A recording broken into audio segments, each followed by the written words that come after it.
नमस्कार, news one India देख रहे हैं आप। मैं हूं आपके साथ कोमल गंगार। देवभूमि की शुरुआत करेंगे देहरादून से। खबर, सीएम तीरथ सिंह रावत अलग अलग जिलों की समीक्षा करेंगे। 17 जून से समीक्षा करेंगे सीएम तीरथ सिंह रावत। और जानकारी दे दें कि सबसे पहले देहरादून, पौड़ी, अल्मोड़ा, बागेश्वर की समीक्षा करेंगे। वो कोरोना केसेस में कितनी कमी आई है, उसके बाद सीएम इन हालातों की समीक्षा करेंगे। तो लगातार बढ़ रहे कोरोना के आंकड़ों के बीच सीएम तीरथ सिंह रावत ने सक्रियता दिखाई और कोरोना के आंकड़ों पर फिलहाल काफी ज्यादा कमी आ चुकी है और इन्हीं अलग अलग जिलों में अब समीक्षा करेंगे। जो हालात बदले हैं उनको लेकर जानकारी लेंगे, समीक्षा करेंगे।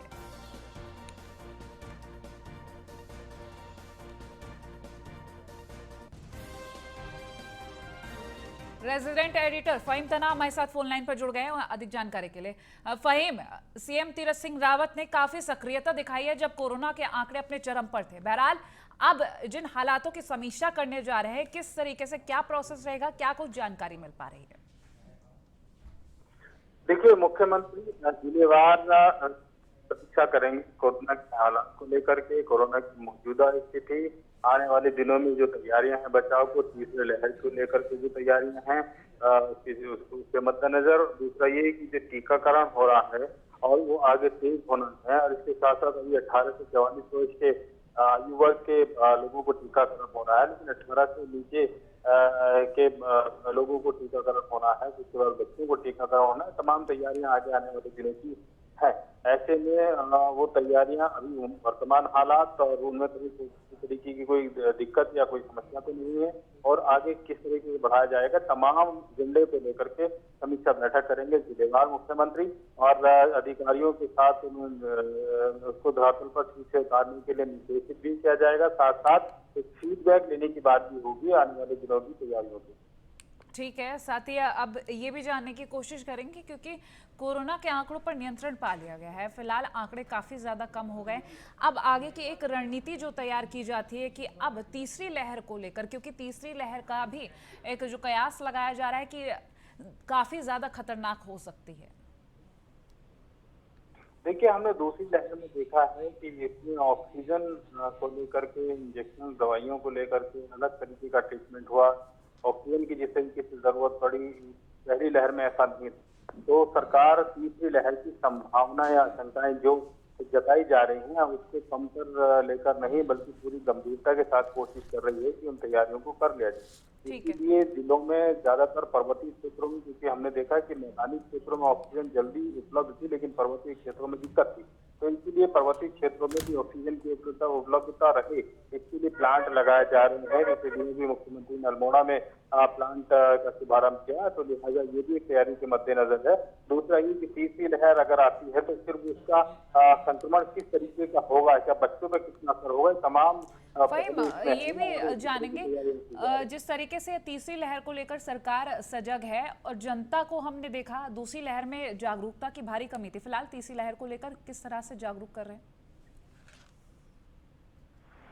देखिए, अवेयरनेस को लेकर के कार्यक्रम हैं कि अब बच्चों की स्वास्थ्य को लेकर के अवेयरनेस है सरकार पर इसमें रहेगी। और अभी तीसरी लहर का इस तरीके का होगा, ये भी आईसीएमआर की भी बहुत स्पष्ट तौर पर गाइडलाइन नहीं है, लेकिन जितना कहा जा रहा है कि तीसरी लहर संभावना है कि तीसरी लहर बच्चों को असर सीधे तौर पर डाले। तो लिहाजा बच्चों के इलाज के लिए जिस तरीके की सुविधाएं होनी चाहिए उनके लेकर के फोकस किया जा रहा है। और वही जिलेवार सभी, क्योंकि पहली लहर के बाद दूसरी लहर में बहुत व्यवस्थाएं सुधारी गई, बहुत चिकित्सा व्यवस्था जो अलग अलग जरूरतों के हिसाब से की गई है।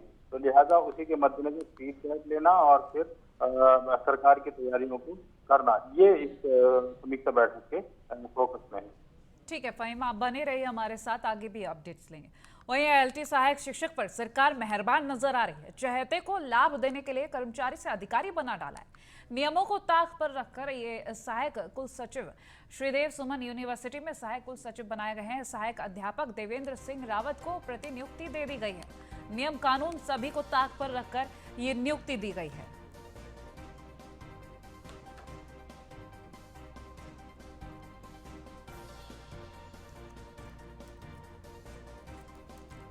किस तरीके से नियमों को ताक पर रखा जा रहा है, इस खबर के जरिए आप तक पहुंचा रहा है।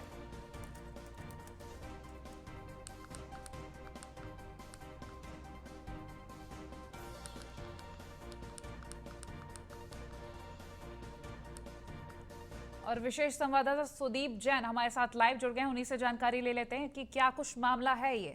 सुदीप, एक अध्यापक, सहायक अध्यापक को अधिकारी की एक नियुक्ति दे दी जाती है और इस तरह से नियमों को ताक पर रख दिया जाता है, क्या कुछ चल रहा है ये?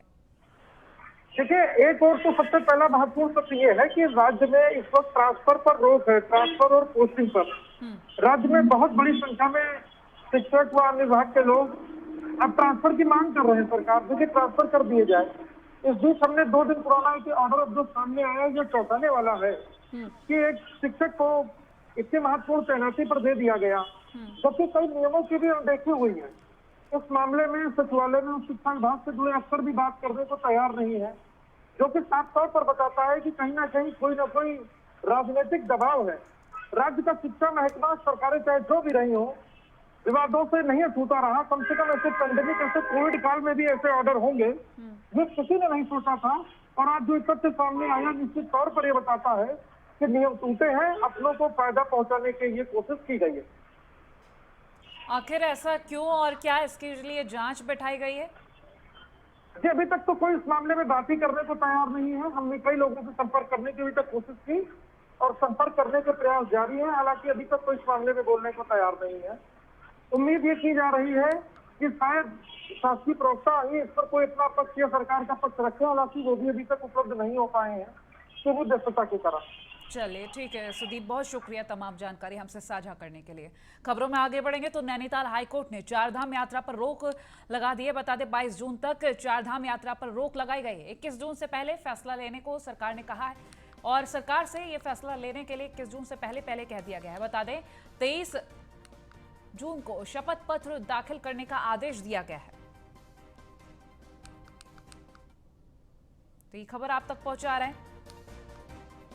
नैनीताल हाईकोर्ट ने चारधाम यात्रा पर रोक लगाई है। 22 जून तक चारधाम यात्रा पर यह रोक लगाई गई है।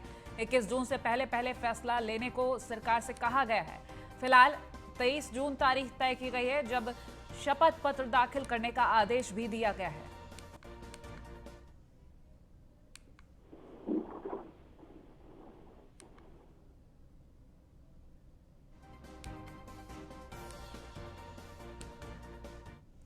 और मुख्यमंत्री तीरथ सिंह रावत का दिल्ली दौरा। प्रदेश प्रभारी दुष्यंत गौतम से मिले सीएम तीरथ सिंह रावत। बता दें सीएम ने दुष्यंत गौतम के घर जाकर मुलाकात की है।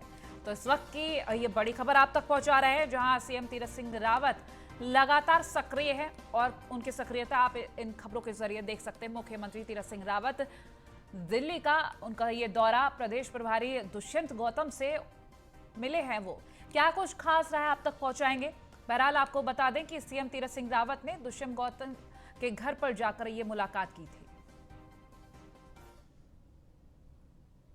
अपने आदरणीय प्रभारी जी और उनके पास आया, शिष्टाचार भेंट और साथ ही संगठनात्मक दृष्टि से कुछ बातचीत और आगामी कुछ कार्य, इस नाते बातचीत हुई है। सर, कल आप तमाम जो केंद्रीय मंत्री हैं उनसे मुलाकात हुई, खासकर अगर पर्यटन की दृष्टि से देखें पर्यटन मंत्री से बात हुई, पर्यावरण की दृष्टि से देखें पर्यावरण मंत्री से बात हुई, तो उसमें कुछ क्या खास किया? देखिए, पहली बार मेरा बनने के बाद मंत्रियों से मिलना हुआ है और मैं एक शिष्टाचार भेंट, साथ में विकास के कार्य सभी संबंधित मंत्रालयों से, और मुझे बहुत कुछ मिला है उत्तराखंड के लिए, हर विभाग से, हर मंत्रालय से, और उसको हम आगे बढ़ाएंगे, काम करेंगे। सर, नमस्कार। में जो सर वो टेस्ट की बात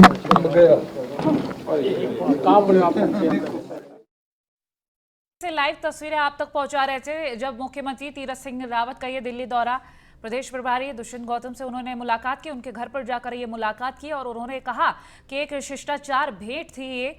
और फिलहाल मुख्यमंत्री बनने के बाद ये कई मंत्रियों के साथ उनकी मुलाकात जो हुई है, पहली बार ऐसा हुआ है मुख्यमंत्री बनने के बाद।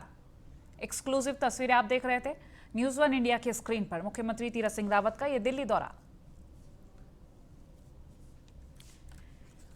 और जानकारी दे दें कि इससे पहले भी दिल्ली का दौरा उनके लिए बेहद अहम और खास रहा है।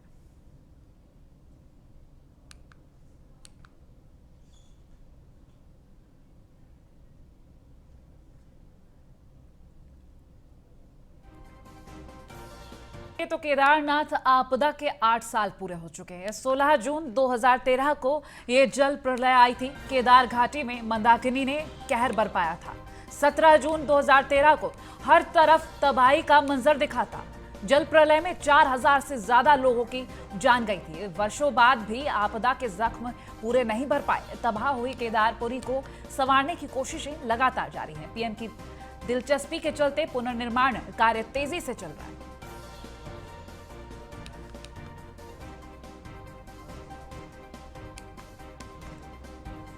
केदारनाथ आपदा के 8 साल। 15 जून 2013 पहाड़ों पर तेज बारिश शुरू। 16 जून 2013 केदार घाटी में मंदाकिनी नदी ने कहर बरपाया। 17 जून 2013 हर तरफ तबाही का मंजर दिखा।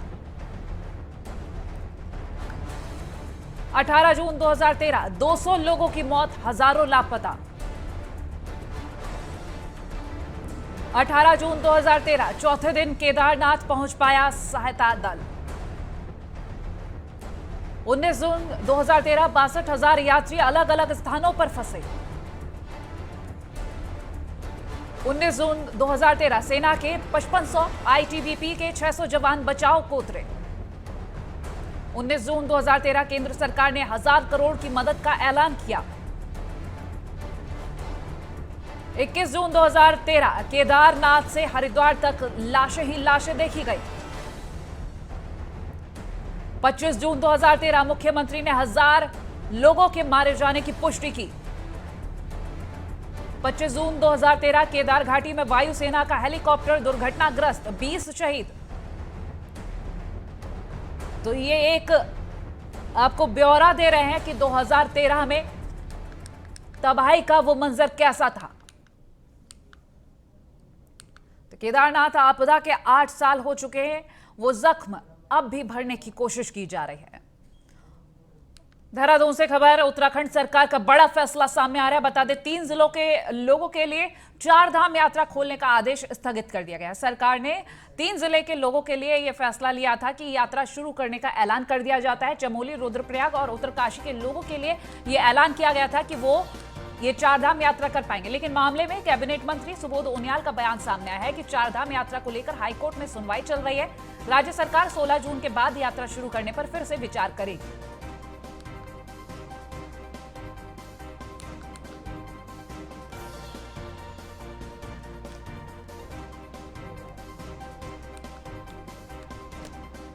तो राज्य सरकार 16 जून के बाद यात्रा शुरू करने के बारे में विचार करेगी।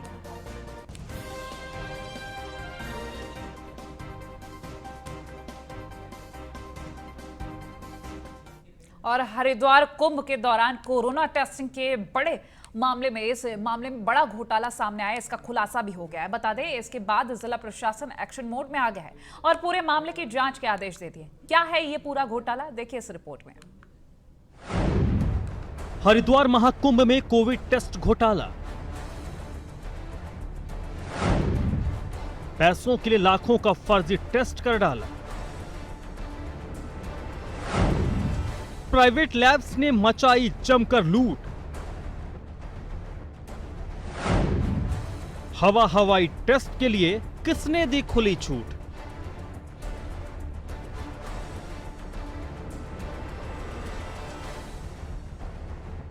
हरिद्वार कुंभ के दौरान कोरोना टेस्टिंग के नाम पर बड़े फर्जीवाड़े का खुलासा हुआ है। उत्तराखंड सरकार की तरफ से कुंभ मेले के दौरान कराई गई कोविड टेस्टिंग में प्राइवेट लैब्स ने कागजों में कोरोना जांच दिखाकर जमकर लूट मचाई और 1 लाख से अधिक फर्जी रिपोर्ट जारी कर दी। फर्जी नाम और पता दिखाकर नकली टेस्टिंग दिखाई गई। 50 से अधिक लोगों को रजिस्टर्ड करने के लिए एक ही फोन नंबर का इस्तेमाल किया गया और एक ही घर से 500 से अधिक सैंपल लिए गए। एक एंटीजन टेस्ट किट से 700 सैंपल्स की टेस्टिंग की गई। जांच करने वाली एजेंसी और लैब्स में रजिस्टर्ड 200 सैंपल कलेक्टर्स कभी हरिद्वार गए ही नहीं। सभी सैंपल कलेक्टर्स छात्र, डाटा एंट्री ऑपरेटर या राजस्थान के निवासी निकले हैं। आपको बता दें कि हरिद्वार में 1 अप्रैल से 30 अप्रैल तक आयोजित कुंभ की अवधि में 9 एजेंसियों और 22 प्राइवेट लैब्स की तरफ से लगभग 4 लाख कोरोना टेस्ट किए गए और एक टेस्ट के लिए उन्हें 350 रुपए से अधिक का भुगतान सरकार ने किया है। मतलब साफ है कि घोटाला करोड़ों में हुआ है। मामले की जांच के लिए अब कमेटी का गठन कर दिया गया है और सभी लैब्स और एजेंसियों को भुगतान पर सरकार ने रोक लगा दी है। की जांच की कोई हमारे पास मैकेनिज्म नहीं था और ऐसा किया तो गलत है। 100% उनका पेमेंट भी नहीं होगा, नियमानुसार कार्रवाई भी होगी। फिलहाल क्या स्थिति है सर पूरे प्रकरण में? फिलहाल तो अभी जांच चल रही है और कोरोना की स्थिति अभी तो नियंत्रण में है। जैसा आप देख रहे हैं केस भी कम हो रहे हैं, लेकिन सावधानी बरतने की जरूरत है। नहीं, हमारे यहाँ से भी चल रही थी, लेकिन अभी मेरा कुछ भी बोलना ना, उसमें जांच हो रही है, तो जांच के हिसाब से जो भी आएगा, तो कुछ बोलना ठीक नहीं है। तो सर जैसे और अब आपको बताते हैं कि इस पूरे फर्जीवाड़ा का खुलासा कैसे हुआ। दरअसल पंजाब के एक शख्स को जो कुंभ में गया नहीं था, उसको हरिद्वार के स्वास्थ्य विभाग से कोविड की नेगेटिव रिपोर्ट मिली। उसने भारतीय चिकित्सा अनुसंधान परिषद में शिकायत की, जिसने राज्य के अधिकारियों को फर्जी टेस्टिंग के लिए सतर्क किया। वहीं इस पूरे फर्जीवाड़े का खुलासा होने पर अब सरकार के मंत्री जांच के बाद दोषियों पर कड़ी कार्रवाई की बात कह रहे हैं। निश्चित रूप से गंभीर मामला है, क्योंकि एक व्यक्ति अगर पॉजिटिव है, उसको अगर आपने नेगेटिव का अगर आपको दे दिया, न जाने कितने लोगों को संक्रमित करने का काम कर रहा है। तो इसमें मैंने आपसे कहा कि जो धाराएं इस समय महामारी एक्ट की धाराएं हैं, वो सब इनमें लगेंगी। ऐसे दानवों को, जो मानवता के विरोधी हैं, उनके खिलाफ निश्चित रूप से कठोर कार्रवाई होनी चाहिए। और कोई भी कितना से बड़ा व्यक्ति अगर दोषी होगा, उसके खिलाफ कार्रवाई होगी, क्योंकि तीरथ सिंह की सरकार में भ्रष्टाचार के लिए कोई जगह नहीं है। उसकी जांच हो रही है, जांच होने दीजिएगा, दूध का दूध पानी का पानी होगा। कुंभ के दौरान कोरोना टेस्टिंग में हुए फर्जीवाड़े पर कांग्रेस ने सरकार पर निशाना साधा है और पूरे मामले की गंभीरता से जांच कराकर दोषियों पर कार्रवाई की मांग की है। और ना सिर्फ एक व्यक्ति के नाम पर कई RT-PCR टेस्ट हुए हैं, बल्कि रैंडम रिपोर्ट दी गई है, बिना टेस्ट के नेगेटिव और पॉजिटिव लोगों को करार किया गया है। ऐसे में अब सवाल ये बनता है कि जिन लोगों का इस सारे प्रकरण में हाथ है, जो लोग इसमें संलिप्त हैं, उन पर कठोर दंडात्मक कार्यवाही सरकार करती है या नहीं करती। उत्तराखंड सरकार ने महाकुंभ में आने वाले श्रद्धालुओं की जान की सुरक्षा और कोरोना संक्रमण के प्रसार को रोकने के लिए कोरोना टेस्ट का दायरा बढ़ाया था, ताकि कोई भी संक्रमित मेला क्षेत्र में प्रवेश न करे। लेकिन लैब्स ने टेस्टिंग को सिर्फ कागजों तक ही सीमित रखा और कुंभ में आने वाले श्रद्धालु बड़ी संख्या में कोरोना संक्रमित हुए और कईयों की जान गई। अब सवाल उठ रहे हैं कि हवाई टेस्ट के लिए किसने लैब्स और एजेंसियों को खुली छूट दी। Bureau report, news 1 India.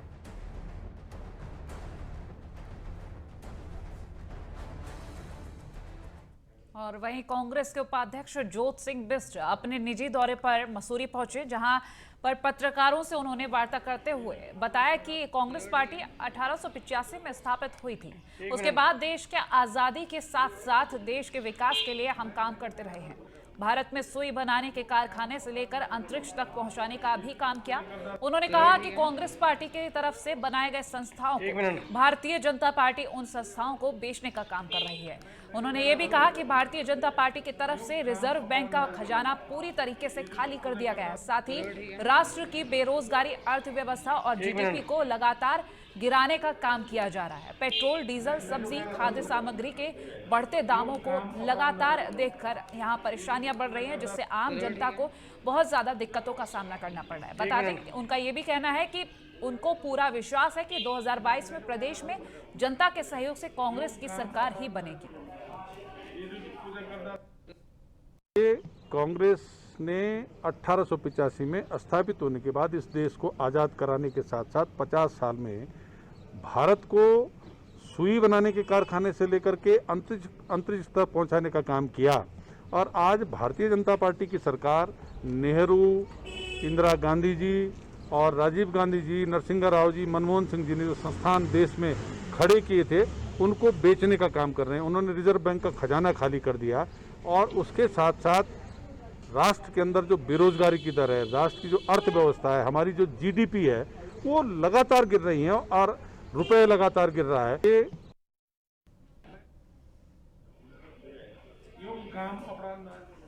तो जोत सिंह बिष्ट का बीजेपी पर यह आरोप सामने आया है कि कांग्रेस ने काफी कुछ किया लेकिन बीजेपी उसको बिगाड़ने का काम कर रही है।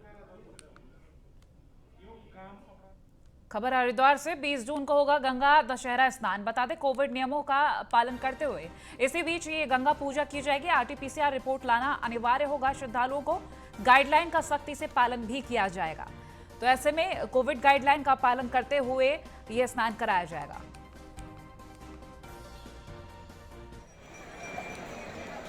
और वहीं मुख्यमंत्री तीरथ सिंह रावत का दिल्ली दौरा पूरा हुआ। मुख्यमंत्री देहरादून के लिए रवाना हो चुके हैं। 4 दिन के दिल्ली के दौरे पर थे मुख्यमंत्री तीरथ सिंह रावत। मुख्यमंत्री ने कई केंद्रीय मंत्रियों से मुलाकात की। उत्तराखंड के लिए कई विकास योजनाओं की मांग की है। कई ऐसे प्रस्ताव थे जिनको लेकर उन्होंने बातचीत की। और फिलहाल इसी के साथ देवभूमि में इतना ही। खबरों के लिए देखते रहिए न्यूज़ 1 इंडिया। नमस्कार।